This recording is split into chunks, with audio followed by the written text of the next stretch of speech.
ऐसा 4 साइड को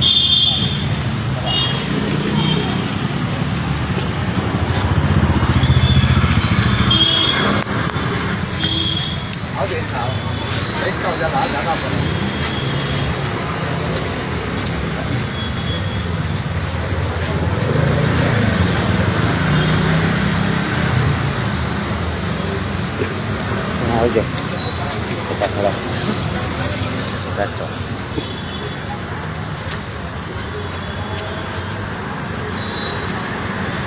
ನಮಸ್ಕಾರ ಸ್ನೇಹಿತರೆ, J B M doctor Ambedkar ಚಾಲಕರು ಸಂಘಟನೆಗಳಿಂದ ಶಾಂತಿನಗರ್ ಸೈಯದ್ ನಿಯರ್ 24x7 ಅಂತ ಲೈವ್ ವಿಡಿಯೋ ಮಾಡ್ತಾ ಇರೋದು ಉದ್ದೇಶ ಪ್ರತಿಯೊಬ್ಬರಿಗೆ, ನಮ್ಮ ಅಣ್ಣ ತಮ್ಮ ಬಾಂಧವರಿಗೆ ಪ್ರತಿಯೊಬ್ಬರು ಗೊತ್ತಾಗಬೇಕು.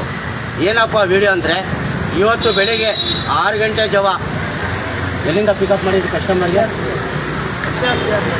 HRBL ಲಿಮಿಟೆಡ್ನಿಂದ ಒಂದು ಪ್ಯಾಸೆಂಜರ್ಗೆ ಮಹಿಳೆಗೆ ಪಿಕಪ್ ಮಾಡಿರ್ತಾರೆ. ಆ ಮಹಿಳಾ ಬಂದು ಬೆಳಿಗ್ಗೆ 6:30 ಗಾಡಿಯಲ್ಲಿ ಆಟೋದಲ್ಲಿ ಕುತ್ಕೊಂಡು ಇಡೀ ಬೆಂಗಳೂರು ಸಾಯಂಕಾಲವರೆಗೂ ತಿರ್ಸ್ತಾರೆ. ಎಷ್ಟು ಗಂಟೆವರೆಗೂ? 7 ಗಂಟೆವರೆಗೂ ತಿರ್ಸಿ ಕಾಸು ಕೊಡಲ್ಲ ಆಟೋ ಡ್ರೈವರ್ಗೆ ಕಾಸು ಕೊಡಲ್ಲ. ಏಕಾವಚ್ಚಿ ಓಡೋವಾಗಿ ನೋಡ್ತಾರೆ. ಓಡೋವಾಗಿ ನೋಡೋ ಟೈಮಲ್ಲಿ ನಮ್ಮ J B M doctor Ambedkar ಚಾಲಕರು ಸಂಘಟನೆ ಕಡೆಯಿಂದ ನಮ್ಮ ಸಿಟಿಕಾರು J B M doctor Ambedkar ಚಾಲಕರು ಸಂಘಟನೆ ಕಡೆಯಿಂದ ಒಂದು ಸಹಾಯ ಮಾಡಿದ್ದಾರೆ. ಯಾವ ಥರ ಅಂದರೆ, ಆ ಕಸ್ಟಮರ್ಗೆ ಬೆಳಗಿಂದ ತೊಗೊಂಡು ತಿರುಗಿಬಿಟ್ಟು ಓಡುವ ಟೈಮಲ್ಲಿ ಕರ್ಕೊಂಡು ಬಂದು ಶಿವಾಜಿನಗರ್ ಬ್ರಾಡ್ವೇ ಪೊಲೀಸ್ ಸ್ಟೇಷನ್ಗೆ ಕಂಪ್ಲೇಂಟ್ ಕೊಟ್ಟವ್ರೆ. ಶಿವಾಜಿನಗರ್ ಬ್ರಾಡ್ವೇ ಸ್ಟೇಷನ್ಗೆ ಬಂದು ಕಂಪ್ಲೇಂಟ್ ಕೊಟ್ಟು, ಯಾವ ಥರ ಕಂಪ್ಲೇಂಟ್ ಅಂದರೆ, ಇದು ಬಂದು ಒಂದು ಚಾಲಕರದಲ್ಲ, ಒಬ್ಬ ಡ್ರೈವರ್ ಸಮಸ್ಯೆ ಅಲ್ಲ, ಎಷ್ಟೊಂದು ಜನ ಡ್ರೈವರ್ಗಳಿಗೆ ಕುಂದಿರ್ಸ್ಕೊಂಡ್ಬಿಟ್ಟು ಈ ಥರ ಆಟೋದಲ್ಲಿ ಕೂತ್ಕೊಂಡು ಕಾಸು ಕೊಡಲ್ಲ, ಏನಿಲ್ಲ, ಓಡೋಗ್ತಾರೆ. ಅದೇ ಒಬ್ಬ ಆಟೋ ಡ್ರೈವರು 10-20 ರೂಪಾಯಿ ಕೇಳಿದ್ರೆ ಏನಂತಾರೆ, ದೌರ್ಜನ್ಯ ಮಾಡ್ತಾಯಿದ್ದಾರೆ, ಅತ್ಯಾಚಾರ ಮಾಡ್ತಾರೆ ಅಂತ ಹೇಳ್ತಾರಲ್ಲ. ಈಗ ಕಸ್ಟಮರ್ಗಳೂ ಈ ಥರ ಮಾಡ್ತಾಯಿದ್ರೆ ಈಗ ನಾವು ಏನಂತ ಆಕ್ಷನ್ ತೊಗೋಬೇಕು? ಕಸ್ಟಮರ್ಗಳು ಈ ಥರ ಮಾಡ್ತಾಯಿದ್ರೆ ನಾವು ಕಸ್ಟಮರ್ಗೆ ಯಾವ ಥರ ರೆಸ್ಪೆಕ್ಟ್ ಕೊಡಬೇಕು, ಯಾವ ಥರ ನಾವು ಸಹಾಯ ಕೊಡಬೇಕು? ಒಬ್ಬ ಕಸ್ಟಮರ್ ಮಾಡಿಂದ ಇಡೀ ಕಸ್ಟಮರ್ ಕೆಟ್ಟ ಹೆಸರು ಬರಲ್ವಾ? ಅದು ಲೇಡೀಸ್ ಇರಲಿ ಜೆಂಟ್ಸ್ ಇರಲಿ ನೋಡಿ, ಆಟೋ ಡ್ರೈವರ್ ನಿಮಗೆ ಆಕ್ಸಿಡೆಂಟ್ ಆಗಿದ್ರು ಸಹಾಯ ಕೊಡೋದೆ, ಹೆಚ್ಚು ಕಡಿಮೆ ಆಗಿದ್ರು ಆಟೋ ಡ್ರೈವರ್ ಬರ್ತಾರೆ. ಬೆಳಗಿಂದ ಸಾಯಂಕಾಲವರೆಗೂ ಪಾಪ ಒಂದು ಗ್ಯಾಸ್ ಹಾಸ್ಕೊಂಡು ಗಾಡಿ ಬಾಡಿಗೆ ಕಟ್ಕೊಂಡು ಮನೆ ಮೇಂಟೆನೆನ್ಸ್ಗಳು ಮಾಡೋದಿರುತ್ತೆ. ಈ ಥರ ಕೆಲವು ಜನ ಕಸ್ಟಮರ್ಗಳು ಕಿಡಿಗಟ್ಟಿ ನನ್ನ ಮಕ್ಕಳು, ಕಿಡಿಗಟ್ಟಿ ನಾಯಿ ಅನ್ಬೇಕು ಅವ್ರಿಗೆ. ಈ ಥರ ಮಾಡ್ತಾಯಿದ್ರೆ ನೀವು ಡ್ರೈವರ್ಗಳು ನಿಮ್ಗೆಲ್ಲ ಯಾವ ಥರ ಸ್ಪಂದಿಸ್ತಾರೆ? ಬೆಳಗಿಂದ ಸಾಯಂಕಾಲ ಅವ್ರು ತಿರಿಬೇಕಂದ್ರೆ ನಿಮ್ಮ ಅಪ್ಪನ ಗಾಡಿನ, ನಿಮ್ಮ ಸ್ವಂತ ಗಾಡಿನ, ಓನ್ ಗಾಡಿನ ಹೇಳಿ ನೋಡೋಣ. ಅದು ಎಲ್ಲೋ ಬೋರ್ಡು, ಅವನು ಗ್ಯಾಸ್ ಹಾಕ್ಸ್ಬೇಕು, ಗಾಡಿ ಕಲೆಕ್ಷನ್ಗಳು ಕೊಡಬೇಕು, ಅವನು ಮನೆ ಮಟ್ಟ ನೋಡಬೇಕು. ಈ ಥರ ಮಾಡಿದ್ದಾರೆ ಒಂದು ಕಸ್ಟಮರ್ ಲೇಡೀಸು. ಅದು ಶಿವಾಜಿನಗರ್ ಬ್ರಾಡ್ವೇ ಪೊಲೀಸ್ ಸ್ಟೇಷನ್ಗೆ ಬಂದು ಕಂಪ್ಲೇಂಟ್ ಕೊಟ್ಟಿದ್ದೀವಿ. ಕಂಪ್ಲೇಂಟ್ ಕೊಟ್ಟು ಏನು ಸರ್ಕಲ್ ಹೆಸರು, ಸರ್ಕಲ್ ಸಾಹೇಬ್ರು ಏನು ಹೇಳಿದ್ದಾರೆ, ಬ್ರಾಡ್ವೇ ಪೊಲೀಸ್ ಸ್ಟೇಷನ್ ಅವ್ರು ತೊಗೊಂಡ್ಬಿಟ್ಟು ಮಾಹಿತಿ ಕೊಟ್ಟಿದ್ದಾರೆ. ಏನಂತ, ನಾಳೆ ಬನ್ನಿ, ಆಮೇಲೆ ಲೇಡೀಸ್ಗೂ ಅರೆಸ್ಟ್ ಮಾಡಿಸಿದ್ದೀವಿ, ಸ್ಟೇಷನ್ವರೆಗೂ ತೊಗೊಂಡು ಬಂದು ಅರೆಸ್ಟು ಮಾಡಿಸಿದ್ದೀವಿ. ಯಾಕಂದರೆ ನಾವು ಹೇಳೋದೇನೆಂದರೆ, ಸಾವಿರಾರು ಚಾಲಕರು ಇರ್ತಾರೆ. ಈ ಥರ ಚಾಲಕರಿಗೆ ತೊಂದರೆ ಆಗೋ ಟೈಮಲ್ಲಿ ಯಾವ ಥರ ಚಾಲಕರಿಗೆ ಸಹಾಯ ಕೊಡ್ತೀರಾ? ಪಬ್ಲಿಕ್ಕಿಗೆ ಕೇಳ್ತಾ ಇರೋದು, ಏನೋ ಅರ್ಜೆಂಟ್ ಹೋಗ್ಬೇಕಂದ್ರೆ ಆಟೋ ಹಿಡಿತೀರಾ, ಒಂದು 10-20 ರೂಪಾಯಿ ಕೇಳಿದ್ರೆ ದೌರ್ಜನ್ಯ ಅಂತೀರಲ್ಲ. ಈಗ ಬೆಳಗಿಂದ ಸಾಯಂಕಾಲವರೆಗೂ ಒಂದು 600 ರೂಪಾಯಿ ಗ್ಯಾಸ್ ಖಾಲಿ ಆಗಿದೆ, ಅವ್ನ ದುಡಿಮೆನೂ ಹೋಯ್ತು, ಅವ್ನ ಟೈಮು ವೇಸ್ಟು. ಯಾರು ಕೊಡ್ತಾರೆ? ಈಗ ಸರ್ಕಾರಿಗೆ ಕೇಳ್ತಾ ಇದ್ದೀನಿ ನಾನು, ಒಂದು ಸರ್ಕಾರ ಒಂದು ಹೆಡ್ಲೈನ್ಸ್ ನ್ಯೂಸಲ್ಲಿ ಇರಲಿ, ಒಂದು ಗೌರ್ಮೆಂಟ್ ಇದರಲ್ಲಿ ಇರಲಿ, ಜಾಬ್ ಮಾಡೋದು ಪ್ರತಿಯೊಂದು ಕಡೆಯಿಂದ ಸೌಲಭ್ಯಗಳು ಮಾಡ್ತಾರೆ. ಚಾಲಕರಿಗಂತ ಏನು ಮಾಡಿದ್ದೀರಾ? ಡ್ರೈವರ್ಗಂತ ಏನು ಮಾಡ್ತಾಯಿದ್ದೀರಾ? ಅದಕ್ಕೋಸ್ಕರನೇ ಸದಾಕಾಲ 24x7 J B M doctor Ambedkar ಚಾಲಕರು ಸಂಘಟನೆ, ಚಾಲಕರು ಪರವಾಗಿ ಕಟ್ಟಿರೋ ಸಂಘಟನೆ. ಚಾಲಕರಿಗೆ ಎಲ್ಲಿ ಅನ್ಯಾಯ ಆಗುತ್ತೆ ಅಲ್ಲಿ ಧ್ವನಿ ಎತ್ತಕ್ಕೆ ನಾವು ಸಿದ್ಧವಾಗಿದ್ದೀವಿ. ಯಾಕಂದರೆ ಕೆಲವು ಕಸ್ಟಮರ್ಗಳು ಯಾರಿದ್ರು ಅಷ್ಟೇ, ನಾವು ಮಾಡ್ತೇವೆ ಪಬ್ಲಿಕ್ ಸೇವೆ ಮಾಡ್ತಾಯಿದ್ದೀವಿ ಅಂತ ನಮ್ಮ ಮನೆ ಮಟ್ಟ ಇರೋದು ನಾವೆಲ್ಲ ತೊಗೊಂಡ್ಬಿಟ್ಟು ರೋಡಲ್ಲಿ ಕುತ್ಕೊಂಡು ಆಸೆ ಇಲ್ಲ ಸ್ವಾಮಿ. ಗಾಡಿಯಲ್ಲಿ ಕುತ್ಕೊಂಡ್ರು ಮೀಟ್ರ್ ಏನಿದೆ, ಗೌರ್ಮೆಂಟ್ ರೂಲ್ಸು, ಮೀಟ್ರ್ ಕೊಡಿ, ನಾವು ಏನಾಗಿದೆ ನಮ್ಮ ಅಮೌಂಟ್ ಕೊಡಿ. ಕಳ್ಳರ ಥರ ಓಡೋಗ್ತಾ ಇದ್ರೆ ಕಸ್ಟಮರ್ಗಳು, ಯಾವ ಥರ ನ್ಯಾಯ ಇದು? ಏನಂತ ಇದಕ್ಕೆ ಉತ್ತರ ಕೊಡ್ತೀರಾ ಸರ್ಕಾರ? ಏನಂತ ಉತ್ತರ ಕೊಡ್ತೀರಾ ಗೌರ್ಮೆಂಟ್ ಜಾಬ್ ಮಾಡೋರು ಹೇಳಿ?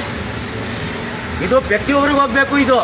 ಯಾಕಂದರೆ J B M doctor Ambedkar ಚಾಲಕರು ಸಂಘಟನೆಯಿಂದ ಒಬ್ಬ ಚಾಲಕರಿಗೆ ತೊಂದರೆ ಆಗಿರೋದು ಅಂತ ಹೇಳ್ತಾ ಇಲ್ಲ, ಅನೇಕ ಚಾಲಕರಿಗೆ ತೊಂದರೆ ಆಗಿದೆ ಈ ಥರ. ಅದು ನೈಟ್ ಇರಲಿ ಹಗಲತ್ತಿರಲಿ ಸಿಕ್ಕಾಪಟ್ಟೆ ಚಾಲಕರಿಗೆ ತೊಂದರೆ ಆಗಿದೆ. ಏನು ಮಾಡ್ತಾರೆ, ಬರ್ತಾರೆ ಆಟೋದಲ್ಲಿ ಕುತ್ಕೊಳ್ಳೋದು, ಹೋಗೋದು, ಕಾಸು ಕೇಳಿದ್ರೆ ಕಾಸು ಕೊಡೋಲ್ಲ ಡ್ರೈವರ್ಗಳ ಮೇಲೆ, ಏಕವಚ್ಚಿ ಮಾತಾಡೋದು, ಏಕವಚ್ಚಿ ಡ್ರೈವರ್ಗಳು ಬೈಯೋದು, ಇದೆಲ್ಲ ಕಸ್ಟಮರ್ಗೆ ಮಾಡ್ತಾ ಇರೋದು ನೀವು ಒಳ್ಳೆಯ ಕೆಲಸನಾ? ಒಳ್ಳೆ ದಾರಿ ನಡೀತಾ ಇದ್ದೀರಾ ಕಸ್ಟಮರ್ಗಳು ನೀವು? ಹಾಂ, ಎಲ್ಲೂ ದುಡ್ಡಿಗೋಸ್ಕರ, ಎಂಜಿಲ್ ದುಡ್ಡಿಗೋಸ್ಕರ ಪಾಪ ಬೆಳಗಿಂದ ಸಾಯಂಕಾಲ ಅವ್ರನ್ನ ಕಷ್ಟಪಟ್ಟಿದ್ದಾನೆ. ಇವಾಗ ಅವ್ರ ಮನೆಗೆ ಏನು ಕೊಡಬೇಕು ಅವನು? ಅವ್ರ ಹೆಂಡತಿ ಮಕ್ಳಿಗೆ ಏನಂತ ಸಾಕ್ಬೇಕು ಹೇಳಿ? ಯಾರಂತ ಇದ್ರ ಬಗ್ಗೆ ಧ್ವನಿ ಎತ್ತಿತ್ತಾ ಇದ್ದೀರಾ? ಯಾವುದೋ ಸರ್ಕಾರ ಧ್ವನಿ ಎತ್ತಿತ್ತಾ ಇದೆಯಾ? ನಾವು ಏನು ಶಿವಾಜಿನಗರ ಪ್ರೆಸಿಡೆಂಟ್ ಪೊಲೀಸ್ ಸ್ಟೇಷನ್ ಬಂದು ಮಾಹಿತಿ ಕೊಟ್ಟಿದ್ದೀವಿ, ಏನಂತ ಕಂಪ್ಲೇಂಟ್ ಕೊಟ್ಟಿದ್ದೀವಿ ಬ್ರಾಡ್ವೇ ಪೊಲೀಸ್ ಸ್ಟೇಷನಲ್ಲಿ. ಆ ಪೊಲೀಸವರು ಸಹಕಾರ ನೀಡ್ತೀವಿ ಅಂತ ತಿಳಿಸ್ಕೊಟ್ಟವ್ರೆ. ಯಾಕಂದರೆ ಪೊಲೀಸವರು ನಮಗೂ ಸಪೋರ್ಟ್ ಮಾಡಿದ್ದಾರೆ, ಇಲ್ಲ ಅಂತಿಲ್ಲ, ಅವ್ರು ಸಪೋರ್ಟ್ ಮಾಡಿದ್ದಾರೆ. ಅದಕ್ಕೋಸ್ಕರ ಈ ಲೈವ್ ವಿಡಿಯೋ ಮುಖಾಂತರ ಪ್ರತಿಯೊಬ್ಬರು ತಿಳಿಸ್ಕೊಡ್ತಾ ಇದ್ದೀನಿ. ಪ್ರತಿಯೊಂದು ಸ್ಟೇಷನ್ದಲ್ಲಿ ಇರಲಿ, ಪ್ರತಿಯೊಂದು ಸ್ಟೇಷನ್ದಲ್ಲಿ ಕೆಲವು ಚಾಲಕರಿಗೆ ಗೌರವ ಕೊಡೋದು ಮಾಡಿ. ಈ ಸ್ಟೇಷನ್ದಲ್ಲಿ ಎಷ್ಟು ರೆಸ್ಪೆಕ್ಟ್ ಕೊಟ್ಟರು ಗೊತ್ತಾ ಒಬ್ಬ ಡ್ರೈವರ್ಗೆ? ಆ ಮಹಿಳಾ ಬಂದು ಎಷ್ಟು ಜನ ಅಮೌಂಟ್ ಇಸ್ಕೊಂಡಿದ್ದಾರೆ, ಎಷ್ಟು ಜನಕ್ಕೆ ತೊಂದರೆ ಕೊಟ್ಟಿದ್ದಾರೆ, ಅಷ್ಟು ಡ್ರೈವರ್ ಕಟ್ಸಿದ್ದಾರೆ ಅವರು. ಅಷ್ಟು ಡ್ರೈವರ್ ಕಟ್ಸಿ ಸಾಕ್ಷಿ ಸಮೇತ ತೋರಿಸಿದ್ದಾರೆ. ಪ್ರತಿಯೊಬ್ಬರಿಗೆ ಅರ್ಥ ಆಗಬೇಕಿದು. ಯಾಕಂದರೆ ಚಾಲಕರಿಂದ ಸಾಮ್ರಾಜ್ಯ. ನಿಮ್ಮ ಕಾಸಿಗೆ ನಾವು ಆಸೆ ಪಡ್ತಾ ಇಲ್ಲ, ಆಟೋ ಡ್ರೈವರ್ ಕಾಸಿಗೆ ನೀವು ಆಸೆ ಪಡ್ತಾ ಇದ್ದೀರಾ. ಯಾಕಂದರೆ ನಿಮ್ಮ ತಾವು ಕಾಸುಗಳಿಗೆ ಯೋಗ್ಯತೆ ಇಲ್ಲ ಅಂದರೆ ಆಟೋದಲ್ಲಿ ಕುತ್ಕೊಂಡ್ಬೇಡಿ, ಕ್ಯಾಬಲ್ಲಿ ಹೋಗೋಕೆ ಹೋಗಬೇಡಿ, ಚಾಲಕರು ದೌರ್ಜನ್ಯ ಮಾಡೋಕ್ಕೆ ಹೋಗಬೇಡಿ, ಅವ್ರಿಗೆ ಯಾಮಾರ್ಸೋಕೆ ಹೋಗಬೇಡಿ. ಯಾವುದೋ ಚಾಲಕರಿಗೆ ಆಗಿದ್ರೆ ಆ ಥರ ಸದಾಕಾಲ 24x7 JBM ಡಾಕ್ಟರ್ ಅಂಬೇಡ್ಕರ್ ಚಾಲಕರು ಸಂಘಟನೆ ಪರವಾಗಿ ಸದಾಕಾಲ ಚಾಲಕರ ಪರವಾಗಿ ಕಟ್ಟಿರೋ ಸಂಘಟನೆ ನಿಮ್ಮ ಜೊತೆ ಇರುತ್ತೆ. ನಮ್ಮ ಸಿದ್ದಿಕರು 4 ಮಾತು ಮಾತಾಡ್ತಾರೆ. ನಮಸ್ಕಾರ. JBM ಅಂಬೇಡ್ಕರ್ ಚಾಲಕರ ಸಂಘಟನೆ ಎಲ್ಲ ನಮ್ಮ ಸ್ನೇಹಿತರು ಎಲ್ಲರೂ ಬಂದಿದ್ದರು. ಆಮೇಲೆ ಬಹುಮುಖ್ಯವಾಗಿ ಈ ಬ್ರಾಡ್ವೇ ಪೊಲೀಸ್ ಸ್ಟೇಷನ್ ಈ ಸರ್ಕಲ್ ಸಾಹೇಬರು ಇರಲಿ, ಮತ್ತು ಅನೇಕ ಪೊಲೀಸರಿಗೆ ಪ್ರತಿಯೊಬ್ಬರು ನಮಗೆ ಒಂದು ಸಹಾಯನ ನೀಡಿದ್ದಾರೆ. ಯಾಕಂದರೆ ನಮ್ಗೆ ತುಂಬ ಖುಷಿ ಆಯಿತು. ಯಾಕೆ ಖುಷಿ ಅಂದರೆ ಪೊಲೀಸವರು ಇಂಥ ಒಳ್ಳೆಯವರು ಬೆಂಗಳೂರಲ್ಲಿ ಇದ್ದಾರೆ ಅಂತ ನನಗೆ ಹೆಮ್ಮೆ ಆಯಿತು ಇವಾಗ. ಯಾಕಂದರೆ ಆಟೋ ಚಾಲಕರನ್ನ ನೋಡಿದ್ರೆ ಕೆಲವರು ಏನೋ ಹುಣ್ಣು ಅಂತ ಅಂದ್ಬಿಡ್ತಾರೆ. ಆ ಥರ ಇವರು ಮಾಡಿಲ್ಲ. ನಮ್ಮ ಬ್ರಾಡ್ವೇ ಪೊಲೀಸವರು ನಮ್ಮ ಸರ್ಕಲ್ನ ಹಿಡಿದು ಪ್ರತಿಯೊಬ್ಬರು ನಮಗೆ ಸಹಕಾರ ಕೊಟ್ಟಿದ್ದಾರೆ. ಮತ್ತೊಮ್ಮೆ ಇದೇ ಥರ ಬಂದು ಒಂದು 17-18 ಡ್ರೈವರ್ಗೆ ಆ ಅಮ್ಮ ಮೋಸ ಮಾಡಿದ್ದಾರೆ. ಇವತ್ತು ನಾನು ಆ ಅಮ್ಮನ ಬೆಳಗ್ಗೆಂತ ಓಡಾಡಿ ಸುತ್ತಿ ಕರ್ಕೊಬಂದು ಇವತ್ತು ಶಿವಾಜಿನಗರ ಚರ್ಚಲ್ಲಿ ಬಿಟ್ಟು ಆ ಅಮ್ಮ ಓಡಾಡ್ತಾಯಿದ್ರು.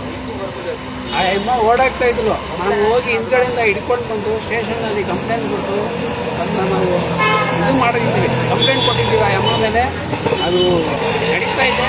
ನಾಳೆ ಸಾಯಂಕಾಲ ಬನ್ನಿ ಅಂತ ಕರೆಸಿದ್ದಾರೆ. ಅದು ಯಾವ ತೀರ್ಮಾನ ಮಾಡ್ತಾರೋ ಮಾಡಲಿ ಅಂತ ನಾವೆಲ್ಲ ಮತ್ತು ಎಲ್ಲ ಸಂಘಟನೆ ನಾಯಕಗಳು ಬಂದವರು. ಯಾಕೆ ಬಂದವರು ಅಂದರೆ ಒಂದು ಸಂಘಟನೆ ಅಂದರೆ ಈ ಥರನೇ ಒಗ್ಗಟ್ಟಿರಬೇಕು. ನಾವು ಯಾಕೆ ಸಂಘಟನೆ ಅಂತ ಕೆಲವರು ಸೋಷಿಯಲ್ ಮೀಡಿಯಾದಲ್ಲಿ ಬೈತಾರೆ. ಸಂಘಟನೆ ಯಾಕೆ ಅವ್ರು ದುಡ್ಡು ಮಾಡೋಕ್ಕೆ ಕಟ್ಟಿದ್ದಾರೆ, ಆ ಥರ ಇಲ್ಲ. ನೋಡಿ, ನನಗಾಗಿರೋ ಸಮಸ್ಯೆ ಇಲ್ಲಿ ಇರೋ ಬೆಂಗಳೂರಲ್ಲಿ ಪ್ರತಿಯೊಂದು ಚಾಲಕರಿಗಾಗುತ್ತೆ. ಅದಕ್ಕೆ ಒಳ್ಳೆ ನಾಯಕರುಗಳಿದ್ದಾರೆ. ಕೈ ಜೋಡಿಸಿ ಸಂಘಟನೆಯಲ್ಲಿ ಇರಿ, ಸೇವೆ ಮಾಡಿ. ಯಾರನ್ನ ರೋಡವ್ರನ್ನ ಹೋಗಿ ಹೋಗಬೇಡಿ. ಈಗ ರೋಡವ್ರಿಗೆ ಕರ್ಕೊಂಡು ಹೋಗಿರೋದು ಈ ಪರಿಸ್ಥಿತಿಗೆ ಬಂದಿದ್ದೀನಿ. ಬೆಳಿಗ್ಗೆ 6 ಗಂಟೆಯಿಂದ ಈಗ 11 ಗಂಟೆ ಆಗ್ತಾಯಿದೆ. ₹1 ದುಡಿಮೆ ಇಲ್ಲ, ಏನಿಲ್ಲ.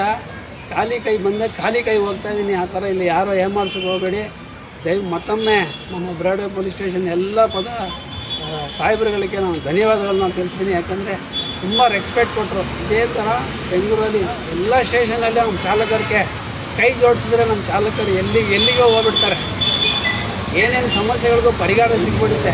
ನಾವು ದಯವಿಟ್ಟು ಇಲ್ಲಿ ಲೈವ್ ವಿಡಿಯೋಲಿ ನೋಡೋರು ಎಲ್ಲ ಪೊಲೀಸರು ಇರ್ಬೋದು, ಲಾಯರ್ ಇರ್ಬೋದು, ನಮ್ಮ ಚಾಲಕರ ಬಗ್ಗೆ ಸ್ವಲ್ಪ ಧ್ವನಿ ಎತ್ತಿ ನ್ಯಾಯ ಕೊಡಿಸಿ. ಎಲ್ಲರಿಗೂ ಒಳ್ಳೆಯದಾಗಲಿ. ನಮಸ್ಕಾರ.